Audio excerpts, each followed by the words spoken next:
Hello students, good morning to all of you. और my name is Jay Mishra और आज हम पॉलिटिकल साइंस के वेस्टर्न थिंकर के एक टॉपिक पर चर्चा करेंगे। शुरू करने से पहले हम ये सब जानना चाहेंगे कि बेसिकली जिस एग्ज़ाम को लेकर हम टारगेट कर रहे हैं तो उत्तराखंड पीजीटी लेक्चरर है ना, या यूपी पीजीटी लेक्चरर। तो इस एग्ज़ाम को ध्यान में रखते हुए, जैसे इन एग्जामों में क्या होता है कि 200 क्वेश्चन आते हैं है ना, और 200 नंबर के होते हैं, और माइनस मार्किंग भी आपकी 1/4 की होती है ना। तो आज जो हमारा टॉपिक है वो जॉन स्टुअर्ट मिल पे है ना। तो उस पर हम चर्चा करेंगे और एग्ज़ाम में बहुत ही महत्वपूर्ण ये टॉपिक है ना। और अपना ये स्ट्रेटजी रहेगी कि हम पहले कंसेप्ट को समझें, साथ साथ फैक्ट को भी समझें है ना, और उसका एनालिसिस करें, और फिर हम पीवाईक्यू भी देखेंगे ताकि एग्ज़ाम पैटर्न हमें अच्छे से समझ में आ जाए, है ना। तो आइए हम देखते हैं जॉन स्टुअर्ट मिल को, यानी जेएस मिल है ना। तो सबसे पहले ये समझने का प्रयास करेंगे कि वो कौन सी परिस्थितियाँ थी जिस समय ये एक विचारक के रूप में, ब्रिटिश अर्थशास्त्री, दार्शनिक और राजनीतिक के रूप में प्रसिद्ध हुए, है ना। तो देखते हैं कि ये 19वीं सेंचुरी में, 19वीं शताब्दी में, जब पूंजीवादी अर्थव्यवस्था चरम पे थी, शहरीकरण, औद्योगिकरण पूरे ब्रिटेन और यूरोप में एकदम एक्सट्रीम लेवल पे थे, है ना। तो परिस्थितियां ऐसी थी कि सब लोग अपने आर्थिक दृष्टिकोण को अपना रहे थे, है ना। और दूसरी तरफ इनकी शैक्षिक परिस्थितियां ऐसी कैसी थी कि इन्होंने सारी शिक्षा घर पे ही ग्रहण की। और इनके पिता जेम्स स्टुअर्ट मिल, है ना, जेम्स स्टुअर्ट मिल, कंफ्यूज नहीं होना है ना, क्योंकि ये जॉन स्टुअर्ट मिल और जेम्स स्टुअर्ट मिल पे, है ना, जेम्स स्टुअर्ट मिल। तो ये चाहते थे कि ये यूनानी दार्शनिक प्लेटो और अरस्तु के जैसा बनाना। तो इन्होंने इनके शिक्षा की व्यवस्था घर पे ही कर दी। तो क्या हुआ कि इन्होंने अपने चाइल्ड टाइम में ही, बाल्यावस्था में, इन्होंने जो है प्लेटो, अरस्तु, होमर, मिल्टन, डेविड रिकार्डो और एडम स्मिथ, वॉल्टेयर, इन सब का अच्छे से अध्ययन किया और बहुत ही एक शार्प माइंड डेवलप किया। ठीक है। तो इनके जो विचार थे, और इनके गुरु कौन थे, बेंथम, एग्जाम में सीधे सीधे पूछ लिया जाता है कि बेंथम, है ना। और इनके जो समकालीन जो पॉलिटिकल थिंकर थे वो मार्क्स थे, है ना। ये कुछ फैक्ट हैं जो हमें याद रखना है। और ये लिबरल पार्टी से सांसद भी थे, है ना, लिबरल पार्टी से इंग्लैंड की पार्लियामेंट में सांसद भी थे। और इनकी ये डेट ऑफ बर्थ और डेट्स याद रखना, क्योंकि अभी यूजीसी नेट के एग्जाम में दिसंबर 2024 में भी पूछ लिया था एग्जाम की, लेनिन की डेथ कब हुई थी, है ना। तो सीधे पूछ लेता है कभी कभार, फैक्चुअल एग्जाम, छोटे एग्जामों में क्या होता है कि सीधे सीधे पूछ लेता है फैक्ट। ठीक है। तो अब हम ये समझने का प्रयास करेंगे कि जॉन स्टुअर्ट मिल के कौन कौन से थॉट हैं, किन किन टाइप के उन्होंने विचार दिए। तो पहला क्या है, स्वतंत्रता। स्वतंत्रता का इन्होंने मार्मिक चित्रण किया, बहुत ही मार्मिक। इसके पहले लॉक और हॉब्स, बाद में फिर अन्य विचारकों ने भी स्वतंत्रता के बारे में चर्चा की। लेकिन जॉन स्टुअर्ट मिल ने बहुत ही बेहतरीन ढंग से नैतिकता पक्ष को उजागर किया, है ना।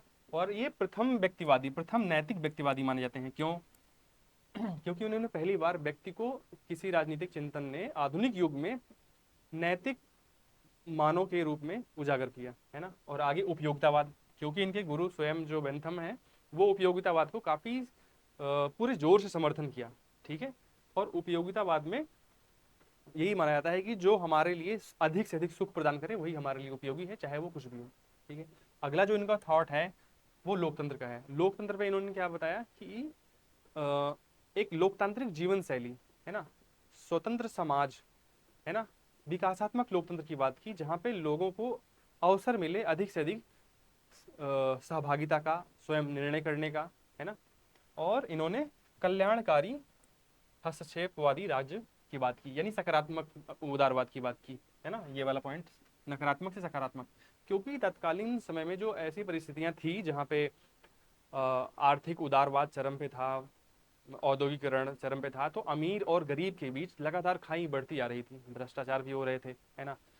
लोग गांवों से शहरों की ओर पलायन हो रहा था उद्योगों में, लेकिन श्रमिकों का शोषण भी हो रहा था, है ना।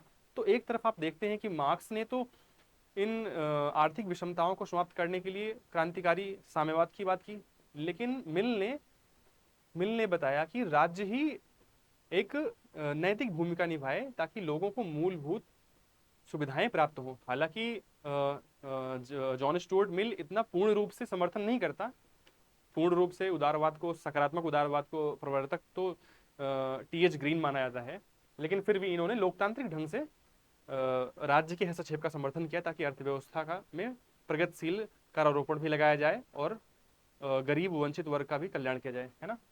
अगला जो पॉइंट है इन्होंने कि महिलाओं के समान अधिकारों की बात की और प्रतिनिधित्व की बात की, यानी कि इन्होंने तत्कालीन समय में महिलाओं को राजनीतिक अधिकार प्राप्त नहीं थे, सहभागिता नहीं थी उनकी, उनको मताधिकार नहीं था, तो संपत्ति के अधिकार की भी इन्होंने बात की, है ना। और फिर आगे ये बेंथम जैसे उपयोगितावादी और प्लेटो जैसे आदर्शवादियों से भी प्रभावित हैं, ठीक है। तो आगे हम देखने का ये प्रयास करेंगे, ठीक है, कि कैसे इन्होंने स्वतंत्रता की संकल्पना दी। अभी हम मेन फोकस करेंगे लिबर्टी पे, है ना। तो लिबर्टी पे हम फोकस करेंगे अभी, ठीक है। तो इन्होंने अच्छा दो बातें हैं हमें लिबर्टी के संदर्भ में थोड़ी समझनी है। लिबर्टी और फ्रीडम में फर्क क्या है ना। जब हम स्वतंत्रता की बात करते हैं तो व्यक्ति के परिप्रेक्ष्य में तो हम उसे लिबर्टी कहते हैं, है ना, लेकिन किसी देश या बड़े पर्सपेक्टिव में कहते हैं तो उसे फ्रीडम कहते हैं, है ना। तो दोनों वर्ड का यूज हम थोड़ा सावधानी से करें अपने जीवन में, है ना। तो इन्होंने क्या बताया कि स्वतंत्रता संकल्पना में इन्होंने निजी स्वतंत्रता, व्यक्ति की पर्सनल इंडिविजुअल लिबर्टी पर फोकस किया, और सभी व्यक्ति एक समान रूप से महत्वपूर्ण हैं, उनकी आत्मसम्मान, उनकी गरिमा एक समान रूप से महत्वपूर्ण है, ठीक है। तो इन्होंने एक पुस्तक लिखी मिल ने, एसे ऑन लिबर्टी, है ना, 1859 में, और ये बुक इन्होंने हैरियर टेलर को समर्पित किया जो इनकी स्वयं की पत्नी थी, है ना। तो इन्होंने इनको समर्पित किया है, ये बुक है 1859 में लिखी थी इन्होंने, ठीक है। और ये बुक इतनी फेमस हुई, बुक क्या बेसिकली ऐसे था, जो जॉन मिल्टन की जो 16 जॉन मिल्टन ने एक किताब लिखी थी Areopagitica, the speech of John Milton for the liberty of unlicensed printing to the parliament of England, है ना। तो ये बुक क्योंकि 1688 में जो इंग्लैंड की गौरवमयी क्रांति हुई थी, उस समय लोगों की स्वतंत्रता को बहुत ध्यान में रखा गया, संसदीय लोकतंत्र अपनाया गया। हालांकि अभी भी राजशाही और मोनार्की सिस्टम है इंग्लैंड में, ब्रिटेन में, लेकिन इन्होंने व्यक्ति की स्वतंत्रता को बहुत महत्व दिया, है ना। तो ये बहुत फेमस बुक हुई। आगे हम ये भी देखते हैं कि अपने गुरु बेंथम से तो प्रभावित थे, बेंथम ने तो सुख को ही अपना मूल दर्शन अपनाया, ठीक है। तो बेंथम ने तो यूं कह दिया कि सुख ही मतलब साध्य है, एंड है, सुख की बात की। और मिल ने क्या कहा, मिल ने कहा कि सुख नहीं, स्वतंत्रता साध्य है। और जबकि बेंथम ने स्वतंत्रता को सुख प्राप्ति का साधन माना, ठीक है। तो इस दृष्टिकोण से हम समझने का प्रयास करेंगे कि मिल स्वतंत्रता पर कितना जोर क्यों दे रहा है, इतना जोर क्यों दे रहा है, ठीक है। और हम ये भी देखते हैं कि हमबोल्ट जैसे, मिल जो है हमबोल्ट जैसे आदर्शवादियों से भी प्रभावित है, ठीक है। और इन्होंने कहा कि व्यक्ति का सर्वांगीण जो विकास है, जो व्यक्ति का विकास है मूलतः, जो व्यक्तित्व का डेवलपमेंट है, वो आंतरिक है, इंटरनल, है ना, इंटरनल, एक्सटर्नली इंटरनल है, और वो मोरल है, ठीक है। तो इस परिप्रेक्ष्य में हम आगे ये भी समझने का प्रयास करेंगे कि कैसे मिल आगे ये बता रहा है कि व्यक्ति जो है मूलतः नैतिक प्राणी है ना। और स्वतंत्रता का मतलब ये भी हो गया बेसिक से मतलब ये हो गया कि आप चयन की स्वतंत्रता, अपनी पसंद और रुचि के अनुसार कार्य करने की स्वतंत्रता, आप अपने तर्क के अनुसार अपनी प्रेफरेंस चूज करना है, निर्णय लेना है। तो ये सब बहुत ही महत्वपूर्ण है, ठीक है। तो आगे ये जो विचार है कि सामाजिक और जो राजनीतिक प्रगति है वो व्यक्ति की मौलिकता, मतलब जो ओरिजिनलिटी है और एनर्जी है, जो इनोवेशन है उसका, है ना, व्यक्तिगत फ्रीडम, तभी, क्योंकि किसी भी व्यक्ति की चाहे विकास हो या किसी राष्ट्र की प्रगति हो या राज्य का विकास हो, वो व्यक्ति की स्वतंत्रता पर ही निर्भर करता है, ठीक है। आगे हम और ये समझने का प्रयास करेंगे कि मिल ने जो स्वतंत्रता पर बल दिया है वो बेसिकली 3 प्रकार की स्वतंत्रता पर बल दिया है। अच्छा, स्वतंत्रता की जहां तक बात है, इसके पहले अन्य भी विचारक हुए, जैसे लॉक हुआ, है ना, हॉब्स हुआ, है ना, वो सब भी स्वतंत्रता पर बल दे रहे थे, लेकिन इतनी जोरदार ढंग से नहीं समर्थन किया स्वतंत्रता का जितना कि मिल ने किया, है ना।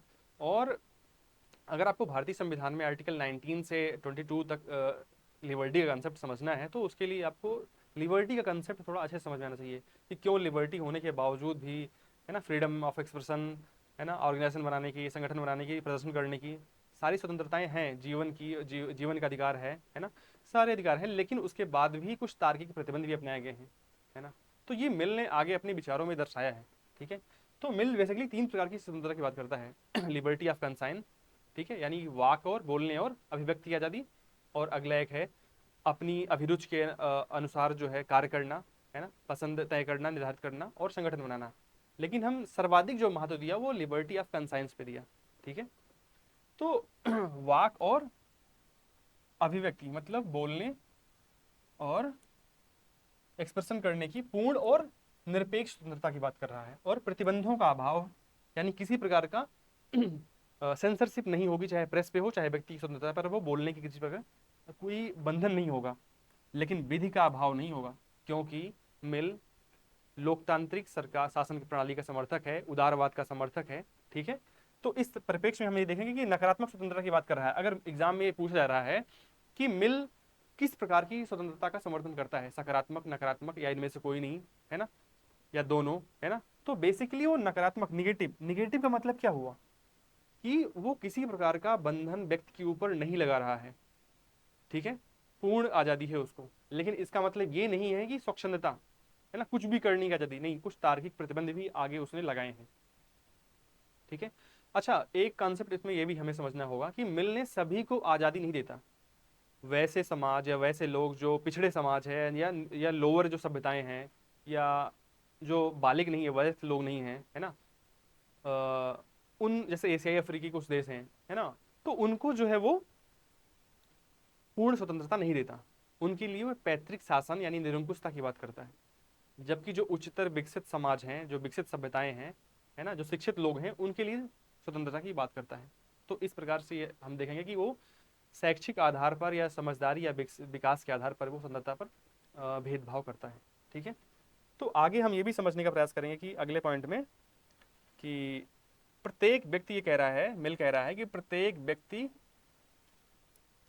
का अपने मन और शरीर पर स्वामी है। यानी कि ये कह रहा है कि प्रत्येक व्यक्ति की स्वयं पर संप्रभुता ही स्वतंत्रता है। अगर वो उस पर किसी प्रकार के रोक टोक है या हस्तक्षेप है, किसी प्रकार का नियंत्रण है, तो वो पूर्ण रूप से स्वतंत्र नहीं माना जाएगा, है ना। आप व्यक्ति के कार्यों में तभी ही आप हस्तक्षेप कर सकते हैं जब आपके वो किसी दूसरे के कार्यों में या समाज के कार्यों में वो व्यक्ति हस्तक्षेप कर रहा है या हानिकारक है उसके कार्य, है ना, या आपकी आत्म सुरक्षा या आत्मरक्षा प्रभावित हो रही है, ठीक है। अन्यथा आप उस व्यक्ति के कार्य में हस्तक्षेप नहीं कर सकते, ठीक है।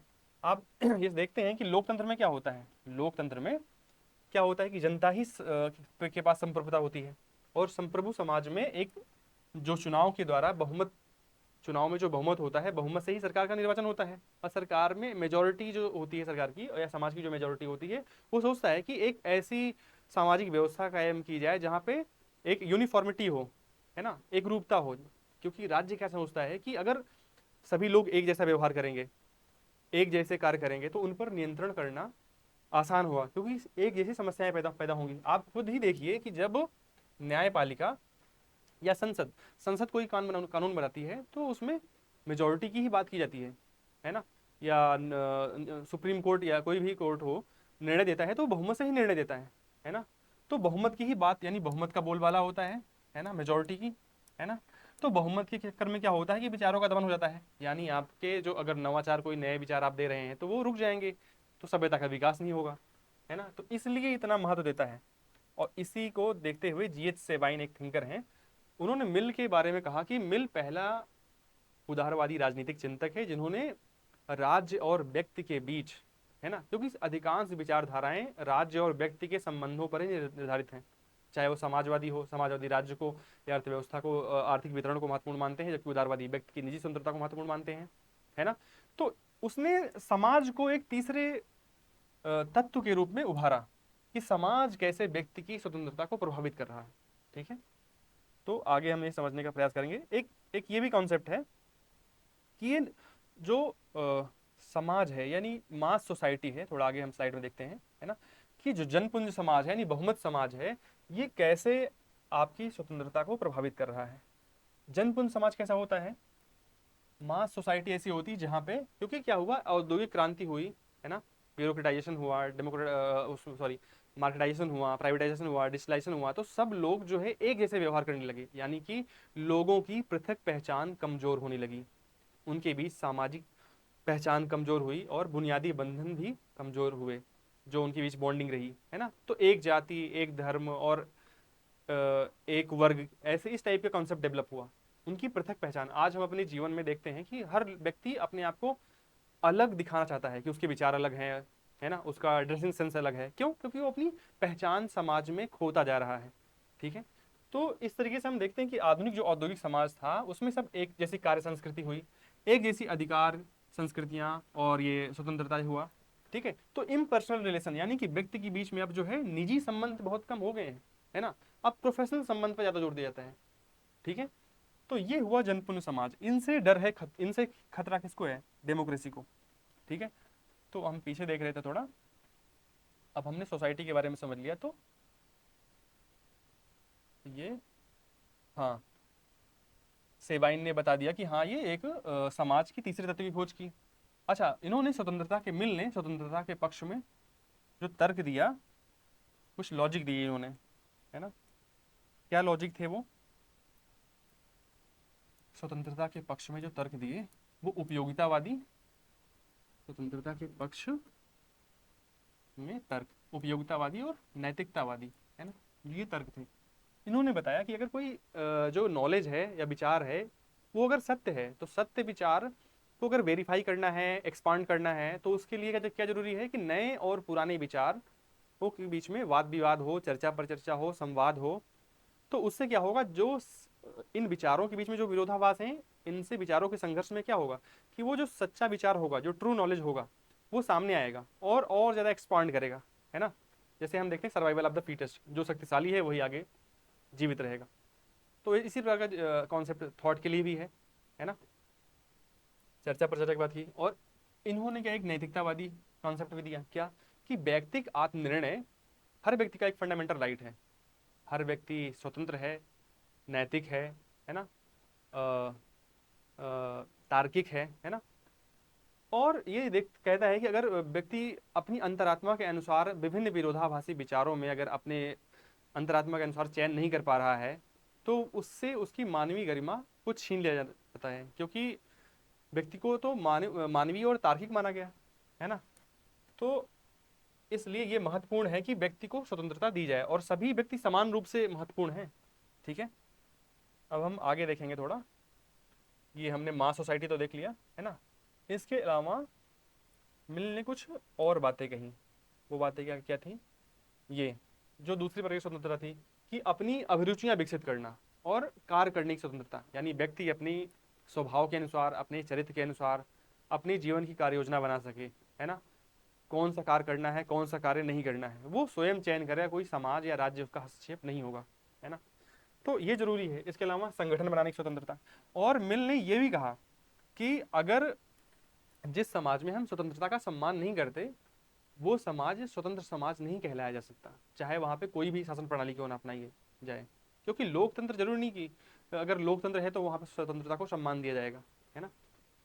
तो इन्होंने कुछ ये कार्य के आधार पर इन्होंने कुछ डिवाइड किया, है ना, स्वतंत्रता को, सॉरी, कार्य के आधार पर सेल्फ रिगार्डिंग एक्शन एंड ये सेल्फ रिगार्डिंग एक्शन और अदर रिगार्डिंग एक्शन। इसी को हम हार्म प्रिंसिपल भी कहते हैं। हार्म प्रिंसिपल ये सीधे एग्जाम में पूछ लेता है, हाँ, हार्म प्रिंसिपल के बारे में। ठीक है, एग्जाम में पूछा जाता है सीधा कि हार्म प्रिंसिपल का सिद्धांत किसने दिया, तो जॉन स्टुअर्ट मिल नहीं दिया।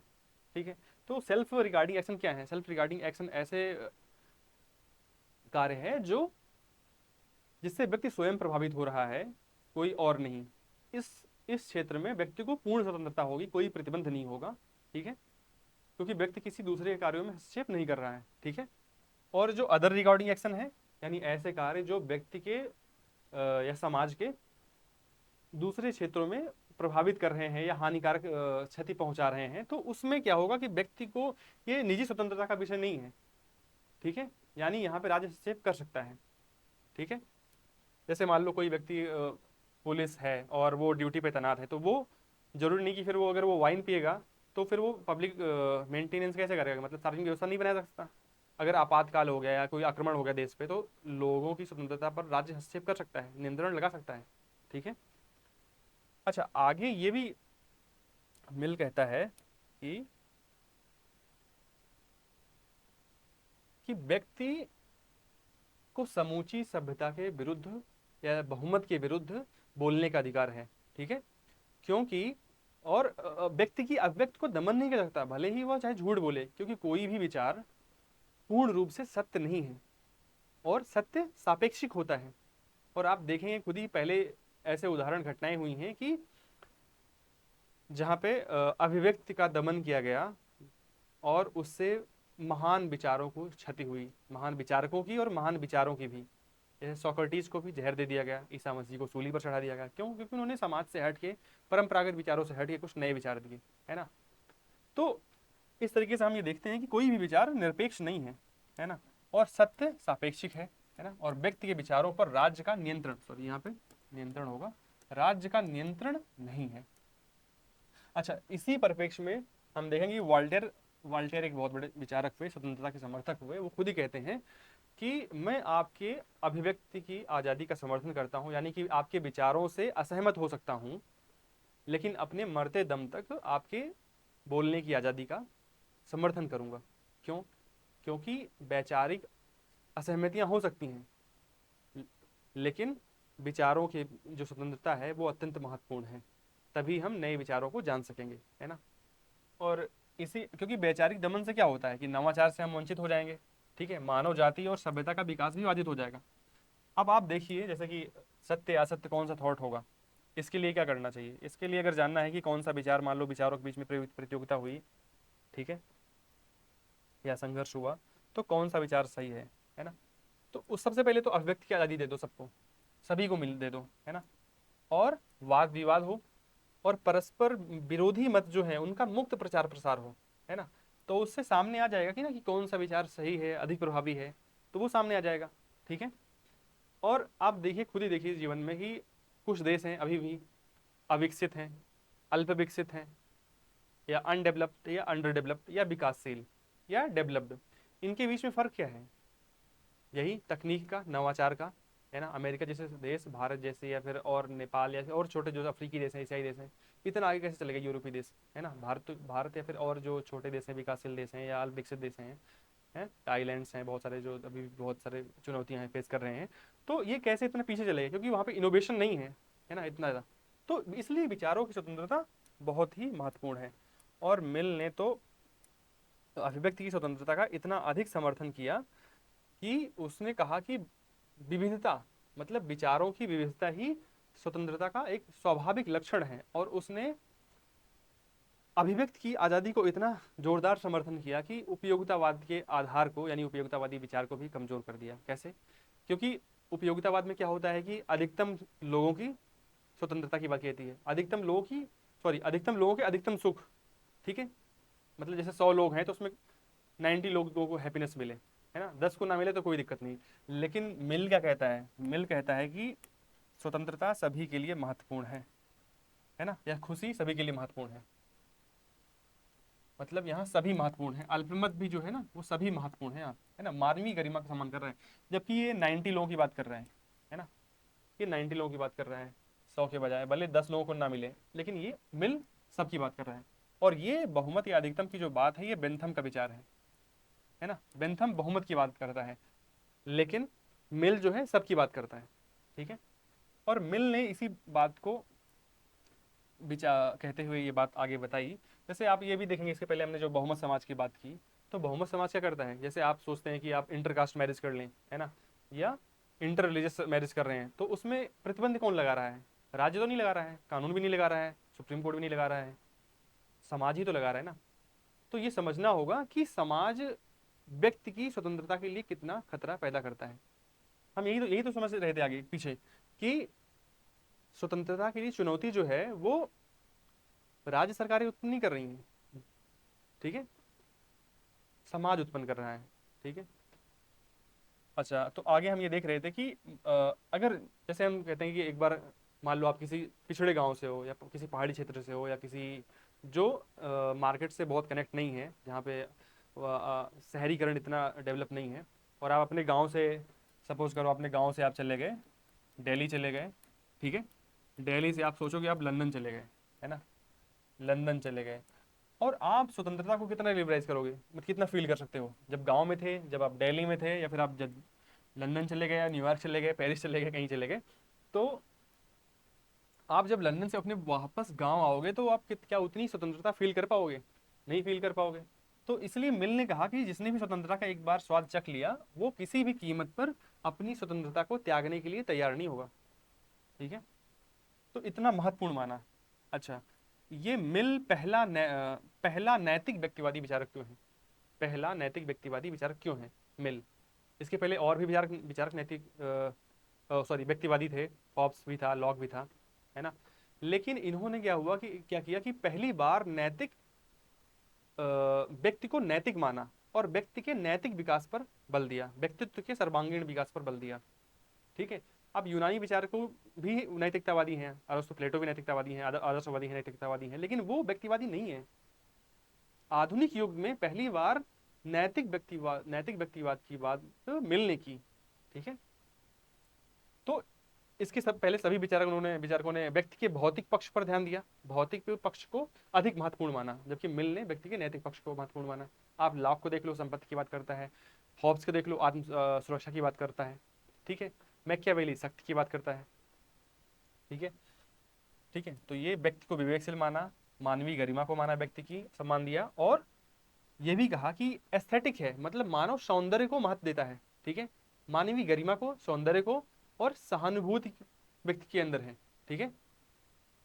अब हम एक कंसेप्ट और देखेंगे कि सकारात्मक स्वतंत्रता। मिल के विचारों में जो पॉजिटिव लिबर्टी की बात है वो क्या है? ठीक है, तो पॉजिटिव लिबर्टी क्या है? यानी कि एक तो हमने पहले देखा कि निगेटिव लिबर्टी, नकारात्मक स्वतंत्रता, जहां पे व्यक्ति के पूर्ण रूप से आज़ादी दी जाती है ना। अब सकारात्मक स्वतंत्रता कहती है कि व्यक्ति के कार्यों में हस्तक्षेप भी हो सकता है इन परिस्थितियों में। जैसे व्यक्ति अपनी इच्छा के अनुसार कार्य कर रहा है तो वह स्वतंत्र है। ठीक है, लेकिन कभी कभी कुछ ऐसी परिस्थितियां उत्पन्न हो जाती हैं जब स्वयं उस व्यक्ति की तुलना में दूसरे को, अन्य किसी व्यक्ति को अधिक ज़्यादा बेहतर ढंग से जानता है उस विचार को। ठीक है, जैसे मान लो, और इन परिस्थितियों में क्या होता है कि फिर व्यक्ति के जो सेल्फ रिगार्डिंग एक्शन है उसमें भी अन्य लोग या दूसरे लोग हस्तक्षेप कर सकते हैं। जैसे मान लो कोई व्यक्ति पुल पार कर रहा है, नदी पार करनी है तो वो पुल पार कर रहा है, और वो नदी का जो पुल है वो टूटा है, लेकिन उस व्यक्ति को नहीं पता, जबकि दूसरे व्यक्ति को पता है। और तो जिस व्यक्ति को ये बात पता है कि नदी का पुल टूटा हुआ है, तो वो व्यक्ति उस पहले व्यक्ति को नदी का पुल पार करने से रोक सकता है। क्यों? क्योंकि व्यक्ति के सुरक्षित रहने की जो इच्छा है वो पुल पार करने की इच्छा से अधिक महत्वपूर्ण है। ठीक है, तो आप ये देखते हैं कि अधिक महत्वपूर्ण है। क्यों? सुरक्षित रहने की इच्छा। अच्छा, मिल के विचारों की आलोचना भी हुई। अच्छा, आप ये देखते हैं कि व्यक्ति को इसलिए आत्महत्या के लिए रोका जाता है। क्यों? आत्महत्या एक क्राइम माना गया क्योंकि ये स्वयं को क्षति पहुंचा रहा है ना, इसलिए राज्य का कोई इस पर नियंत्रण है। अगला विचार जो था, जो आलोचना की, किसने की? Ernest Barker. तो ये बहुत इंपॉर्टेंट है, सीधा एग्जाम पूछ लिया जाता है कि मिल को इन्होंने क्या कहा कि खोखली स्वतंत्रता का भविष्यवक्ता और अमूर्त व्यक्तिवाद यानी काल्पनिक व्यक्तिवाद की बात करता है। क्योंकि मिल ने बहुत सारे लोगों के लिए स्वतंत्रता पर प्रतिबंध भी लगाया। जैसे जो निम्न स्तर सभ्यताएं हैं या पिछड़े देश हैं या जो लोग शिक्षित नहीं हैं उनको स्वतंत्रता नहीं दी, है ना, जबकि जो लोग शिक्षित हैं उनको स्वतंत्रता दी, विकसित देश हैं उनको स्वतंत्रता दी। वहीं दूसरी तरफ मिल ने स्वतंत्रता के लिए कुछ उपायों की भी व्यवस्था नहीं की। ठीक है ना, उनके लिए अधिकारों की बात की अलग से। और काल्पनिक काल्पनिक क्यों है? ये अमूर्त व्यक्तिवादी क्यों है? क्योंकि ये व्यक्ति के नैतिक पक्ष को बल दे रहा है, जो कि एब्स्ट्रैक्ट है। नैतिकता किस परिप्रेक्ष्य में है ये नहीं है स्पष्ट। ठीक है, तो एग्जाम में सीधा पूछ लेता है। हम ये भी देखेंगे, इसके पहले जो एग्जाम में सीधे क्वेश्चन पूछ लिया गया है, ये यूजीसी नेट 2022-12 का क्वेश्चन है ये, है ना। और यूपी पीएससी का जो जीडीसी का एग्जाम है ना, वो 2021 से पूछा गया था इसमें कि व्यक्ति अपने देह पर, अपने दिमाग पर संप्रभु है। इसका क्या मतलब? किसने कहा था ये? सीधी सी बात है, इसको हम पहले देख चुके हैं आगे पिछली स्लाइड में कि ये किसका स्टेटमेंट है। गांधी का तो हो ही नहीं सकता इसमें, है ना। जेरेमी बेंथम का भी नहीं है। जेएस मिल ने ही कहा था कि व्यक्ति की स्वयं पर संप्रभुता ही स्वतंत्रता है। ठीक है, तो इस तरीके से हमने ये देखा कि मिल ने स्वतंत्रता को कितना महत्वपूर्ण ढंग से प्रदर्शित किया, समर्थन किया। ठीक है। अच्छा, कुछ इसमें अलग से हम बुक्स का नाम भी याद रखेंगे कि कैसे जो है लिबर्टी से जुड़े हुए कुछ अन्य किताबें भी हैं, है ना। जैसे कि टू कॉन्सेप्ट ऑफ लिबर्टी किसने दिया? Two concept of liberty, two concept of liberty, ये है आइजिया बर्लिन का विचार। आइजिया, इन्होंने स्वतंत्रता का पर पुस्तक लिखी, Isaiah Berlin, two concept of Berlin, है ना, आइजिया बर्लिन दी है। अच्छा, 4 essay on liberty, 4 essay on, ये बुक भी आइजिया बर्लिन ने लिखी, तो हमें याद रखना होगा। और मिल ने कौन सी किताब लिखी थी? एसे ऑन लिबर्टी, है ना, एसे ऑन लिबर्टी। और एक और पुस्तक है कि कॉन्स्टिट्यूशन ऑफ लिबर्टी, है ना, ये बुक किसने लिखी। और इसके अलावा लास्की की भी एक पुस्तक है ना, स्वतंत्रता पर, उसको हम आगे देखेंगे। तो इस तरीके से हमने ये देखा कि मिल ने स्वतंत्रता का समर्थन कैसे किया, है ना। तो थैंक यू इस सेशन से जुड़ने के लिए।